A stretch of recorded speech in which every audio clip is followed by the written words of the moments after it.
लोकसभा निवडणुकीच्या पार्श्वभूमीवर केंद्र सरकारकडून पेट्रोल आणि डिझेलच्या दरात 2 रुपयांची कपात करण्यात आली आहे।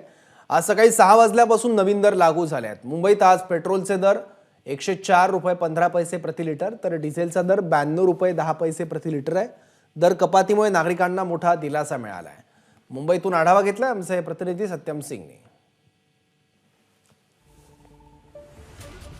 लोकसभा निवडणुकीच्या पार्श्वभूमीवर भारत सरकारने देशभरात आजपासून पेट्रोल आणि डिझेलच्या दरात 2 रुपये कपात केली आहेत। आपण आहोत सध्या मुंबईचा अंधेरी पूर्वेत एका पेट्रोल पंपावर। आपण आजपासून जर पाहिलं तर सकाळी 6 वाजेपासून नवीन दर आहेत पेट्रोल आणि डिझेलचं ते लागू झालेलं आहे। आपण पेट्रोल पंपावर पाहिलं तर पेट्रोलचे जे भाव आहे 104 रुपये 15 पैसे झाले आहे आणि डिझेलचे जे भाव आहे 92 रुपये आहेत 10 पैसे। म्हणजे या ठिकाणी आहेत जे मुंबईकर आहे, सर्वसामान्य मुंबईकर आहेत, त्यांना बऱ्याच महिन्यानंतर आहेत या ठिकाणी पुन्हा एकदा दिलासा मिळालेला आहे। लोकसभा निवडणुकीच्या पार्श्वभूमीवर आहे केंद्र सरकारने काल घोषणा केली होती। आज सकाळपासून सकाळी 6 वाजेपासून जे पेट्रोल आणि डिझेलचं नवीन दर आहे ते पेट्रोल पंपावर लागू झालेलं आहे। त्यामुळे सर्वसामान्य मुंबईकर आहेत त्यांना एक मोठा दिलासा मिळालेला आहे। खरं तर पेट्रोल आणि डिझेलचे 2 रुपये दरात आहेत कपात केल्यामुळे आहेत जे मुंबईकर आहेत ते कुठे ना कुठे तरी आनंद व्यक्त करताना पाहायला मिळत आहेत।